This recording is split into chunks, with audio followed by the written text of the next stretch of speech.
Alright everyone, this is game 2 between Aurelius and BloodCooker from our losers bracket from week 2 of the Hivemind Star League tournament. As you guys saw that last game, BloodCooker, Blake, I can hear your voice. No, you can't, BloodCooker, this is a replay. You silly guy. Anyway, yeah, here's BloodCooker up on the noon position here, 12 o'clock as the purple Zerg. And at the 3 o'clock here, we've got, or 3 o'clock-ish, I think, we've got the green Protoss here as Aurelius. But yeah, like I was saying, in that last game you saw that Aurelius didn't go for Forge Fast Expand or anything like that. He went for some 4-gate, yeah, 4-gate pressure, and bit him in the ass. So we'll see if he can pull it together this game. Yeah, both these players, like I said, pretty manner. Good luck, have fun, have fun, have fun. And BloodCooker is going to be scouting Aurelius here. He knows immediately where he's going to be. And it looks like that pylon did get placed at the bottom of the ramp, so probably, yes, there's that forge. It's going to be a forge fast expand here from Aurelius, which is not standard from him versus Zerg. But I guess he's going to give it a try, excuse me. And I see you. Yeah, I don't think he's found him yet. He just sees his overlord. But yeah, no scout out yet from Aurelius, so he has no idea where BloodCooker. Well, you know what? That was a very stupid mistake of me. Unless you're Bronze League, you are gonna know for sure that because the overlords are so slow that if one is in your base from the first few seconds of the game, the Zerg base is gonna be right there, you know. Derp. Anyway, there goes that photon cannon. It's gonna pretty much punish any kind of early link pressure. I'm assuming that that Nexus is going to go down as fast as possible. And yeah, of course, we did see that fast expand from Zerg. That's pretty standard against Protoss. Spawning pool is going to be finishing up here soon. Overlord's going out in all kinds of directions. Second gate going down, no Nexus yet. I believe the Nexus comes first. I'm not 100% sure, but I am 90% sure that Nexus comes first. And is he gonna wall that off completely? Not, doesn't look like it. All right. Yeah, I was gonna say, I don't know. You have to kill one of his own pylons, get out of his own base. And it looks like that Nexus is gonna go down here soon. Lings are gonna be headed out towards Aurelius' base. But I believe he does know. Yeah, he does know that he did Forge Fast Expand, so I think he's just gonna poke a little bit with these Zerglings, but not overcommit for sure. There goes that second Nexus. Dun dun dun dun dun dun dun. Oh, get back! Oh, he's gonna take those damage. He's gonna take it. No, he's not. He's running away. Oh, that Zergling is gonna die. But that, my friends, is only 25 minerals, so BloodCooker isn't really gonna care about that. Not at all. One gas has gone down. He's gonna get link speed soon. I'm thinking so. I'm thinking so. Either that or some roaches. But you see the sneaky little third over here. That's kind of ballsy by BloodCooker. I mean, if Aurelius finds that, he's able to single that out. I mean, this is just gonna die. I mean, he'd been safer taking a ballsy gold over here or something. That'd be nice. But we will see how that works out for him. Zergling's gonna be poking a little bit there. I mean, of course he knows there's cannons, so I don't know why he'd even bother trying to, trying to see what's going on there. He knows for sure what's up. But until he gets some roaches, those photon cannons are gonna hurt, especially when the links can't even get out and around.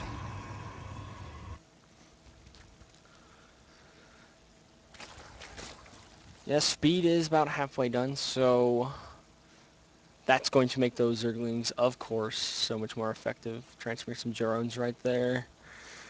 Right now, we've got 2 gates. Warp Tech is going down, but nothing else at this point. So if the Zerg does happen to get a Roach Horn down and put out some heavy Roach pressure, then lack of a Robo and lack of Immortals is going to spell for some very bad news for BloodCooker, or for Aurelius, excuse me, Stalkers are out. Killing off the rest of those Zerglings, but not like that really matters. I mean, they were covering this area with line of sight for BloodCooker. Just, you know, if he could know for sure if Aurelius did move out, but only 100 minerals, it's not too bad. Transfer some drones over to this sneaky third. And keeping up with the creep spread. Definitely a good sign. The Roach Warren is going down. And there's no Robo from Aurelius yet. We've got 2 more gateways right here, so that's going to add up to 4 gates. No Robo, no Armoral, so those roaches are going to hurt. Speedlings are running all over the place. Gotta keep some good map control. Those gateways are about done, and they are, I mean, with 4 gates and Warp Tech, you are going to be able to supply a gateway army. I mean, you're going to be able to pump out a lot of units, but the thing about roaches is that they're so beefy, and with 3 bases, he can just produce so many of them. He might just be able to overwhelm a gateway army with just pure roaches. So warp tech's up, and they're transforming into warps, and yeah, it looks like he's going to be going for, looks like mostly stalkers. Got a sentry there for some force fields. Definitely need force fields to keep the lings from surrounding your stalkers, because once the lings get surrounding your stalkers, you can say goodbye to them, unless you've got blink and you can save them. But yeah, for the most part, force fields, very nice. Sentry, good unit. Yes, here come those roaches. Roach speed's going up. No upgrades as far as damage and armor so far from the Zerg. We see that the Protoss is getting ground armor level 1 right now. If he can keep up with his lags, hope that's not too bad for Aurelius. I mean, as we all know, lag's terrible, and it can cost us games, that's for sure. Is it K? Yeah, I'm hoping it's alright. But he hasn't said anything else. Can we pause 1 sec? Oh. Are they going to pause? Are they going to pause? Doesn't look like it. Maybe, yeah, never mind. Seems to be okay. Alright, well, that's good. No more lag. Lag's the devil.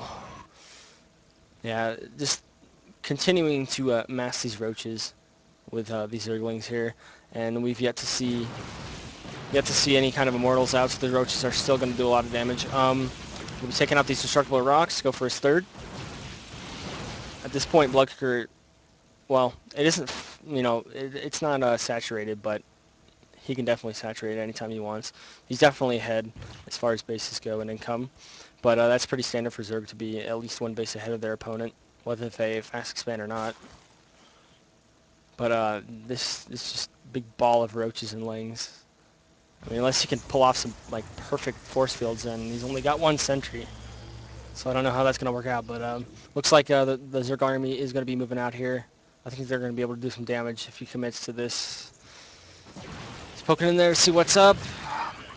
If he gets a good concave, those zealots, are they charge? Charge is about to finish. Once they get charged, they'll be able to do a lot more damage to these Zerglings and catch up to them, and just, you know, not be kited around all over the map. But splitting his army up a little bit. Add more zealots to it, but honestly, zealots aren't that effective against roaches. Yeah, he's retreating. I think he should just commit to this. I mean, at least, yeah, stutter step on those zealots. Looks like all the zealots are gonna fall. Honestly, if he just kept pushing, I think BloodCooker, well, yeah, we'll see. Yeah, that last zealot is gonna survive, or maybe not. He's gonna catch up to it. No, he's not. Yeah, I think that was just bad position on the Zerg's part. If he got a good concave here, he could have just annihilated this army. Even with those zealots there, those Zerglings could tank that for a little while. Festers are out.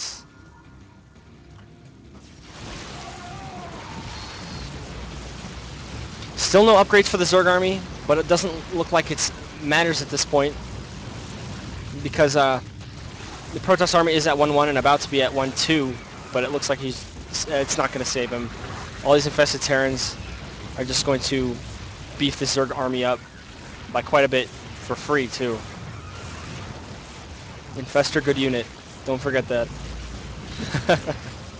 But, I mean, he's kind of getting stuck with these units here. See, the ones in the back aren't even shooting.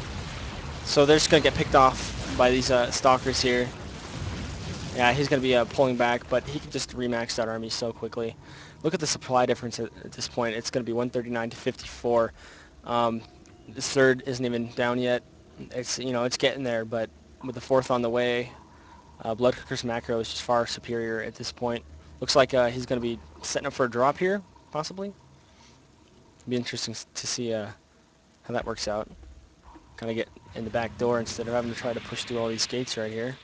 Getting some Archons. I mean, they're effective against Zerg because all Zerg units are biological, but I don't know if it can save him right now. Gonna be moving out to drop in this main, it looks like. Cue Jaws music. Is he gonna pull his army back? No, he's just still sitting around. Gonna try to do some damage here. Looks like he's now finally trying to pull his army back to save this Nexus, but really that's gone. There's nothing he can do about that. Now he's just gonna, looks like he's just gonna load back up, take out of there.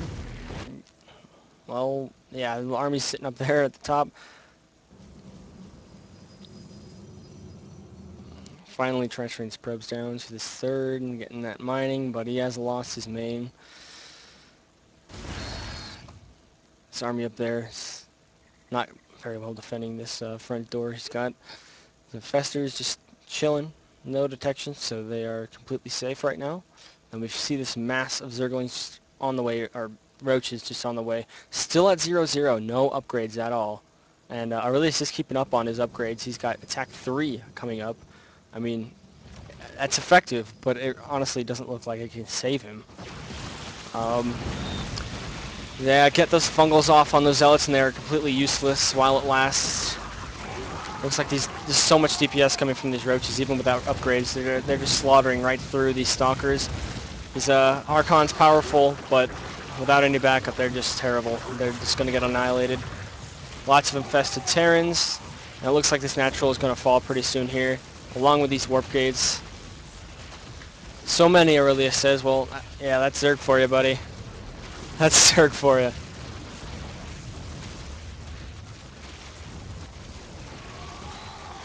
Honestly, I don't think there's anything Aurelius can do right now. He's lost essentially all of his warp gates. No Robo, which is surprising considering how effective Immortals are versus Roaches. But I think this game's lost. Pull all these probes, trying to do something crazy, but they're all going to die, it looks like. Yeah, gonna try and place down a bunch of photon cannons, but there's really no point in that right now. Look at, with this big push, I mean, BloodCooker's just floating thousands and thousands of minerals. He's saving up, he's rich. Yeah, this game is just lost for Aurelius. So it looks like BloodCooker is gonna take that 2-0 lead in the loser bracket, and he's gonna move on. And sadly, Aurelius is going to be eliminated. There's that GG from Aurelius. And yeah, so officially 2-0 from BloodCooker. And thanks for tuning in, guys. And yeah, check back for some more replays from the Hivemind Star League tournament. Thanks.